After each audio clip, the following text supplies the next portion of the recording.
Selamat pagi, salam sehat, salam jumpa, dan salam sukacita buat kita semua. Semoga pada hari ini kita benar-benar boleh merasakan hari yang baru dan kehadiran Tuhan juga dapat kita rasakan dengan sempurna. Mari kita bersama-sama berdoa memohon pimpinan Tuhan untuk kita bisa merenungkan sabda Tuhan. Tuhan yang Maha Baik, terima kasih kami ucapkan yang tak pernah henti-hentinya kepada Engkau yang begitu baik dan begitu setia kepada kami. Kami hendak merenungkan sabda-Mu, bukalah hati pikiran kami, dan bantulah kami untuk mengerti, dan juga mudah untuk melakukan sabda-Mu. Dalam nama Yesus kami berdoa. Amin.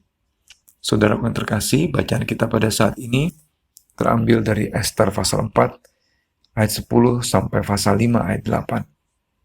Tetapi saya hanya membaca Ester pasal 4 ayat 16 saja. Firman Tuhan berbunyi demikian. Ester pasal 4 ayat 16. Pergilah, kumpulkanlah semua orang Yahudi yang terdapat di Susan dan berpuasalah untuk aku. Janganlah makan dan janganlah minum 3 hari lamanya, baik waktu malam, baik waktu siang. Aku serta dayang-dayangku pun akan berpuasa demikian. Dan kemudian aku akan masuk menghadap raja. Sungguh pun berlawanan dengan undang-undang.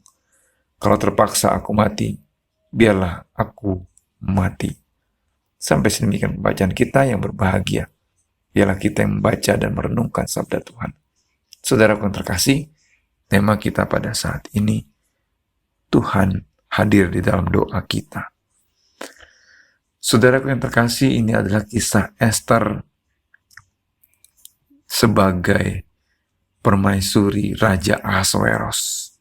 Ester adalah orang Yahudi, dan pada bacaan kita pasal 4 dan pasal 5, bagaimana pejabat besar Haman ingin menghancurkan, memusnahkan orang-orang Yahudi yang ada di Persia di dalam pemerintahan Raja Ahasweros.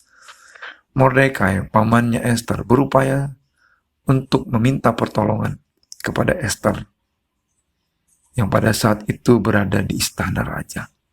Hanya Esterlah satu-satunya harapan dia untuk bisa membuat Raja Ahasweros menarik perintah Haman untuk menghabisi orang-orang Yahudi.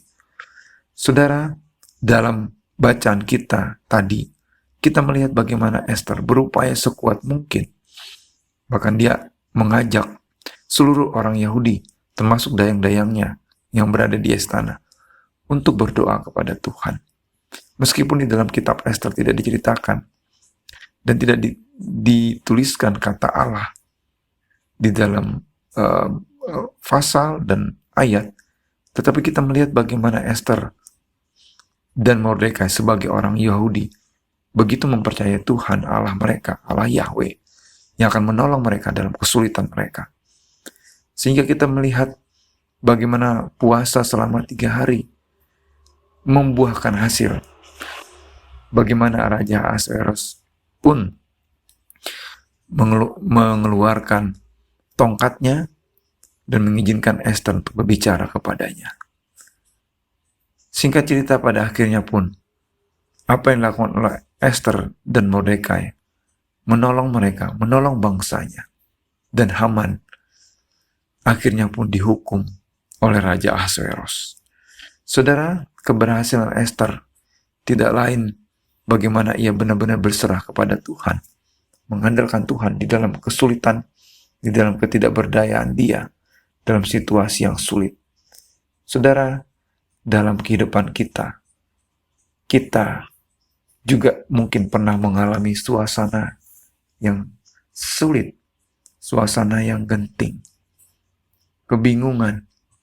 Saudara, mari kita melihat teladan Ester yang bersungguh-sungguh berserah kepada Tuhan dan juga melakukan puasa. Berpuasa dan mengandalkan Tuhan adalah bentuk penyangkalan diri, dan bagaimana kita melihat bagaimana Tuhan akan bekerja menolong kita dalam kehidupan kita, bersama keluarga kita, bersama dengan rekan-rekan pekerjaan, usaha, dan lain-lain. Tentu kita membutuhkan Tuhan untuk menolong kita lebih baik lagi dan keluar dari masalah-masalah kehidupan kita. Selamat berproses, Tuhan hadir, Tuhan juga yang akan menolong kita. Dan sepanjang kita percaya dan terus berserah kepada Tuhan, maka Tuhan akan hadir menolong setiap kesulitan kita. Tuhan Yesus memberkati kita, mari kita berdoa. Terima kasih Tuhan, kami belajar dari Esther yang begitu mengandalkan Tuhan dan juga berpuasa untuk mendapatkan kebaikan Raja Ahasveros. Dan itu terjadi di tengah-tengah situasi yang akan mengancam dirinya dan juga mengancam bangsanya. Kami percaya juga kepada Engkau Tuhan yang akan bersama dengan kami di dalam setiap pergumulan dan tantangan kehidupan kami. Kami serahkan hari ini, semoga hikmat-Mu menolong kami. Dalam nama Yesus kami berdoa. Amin.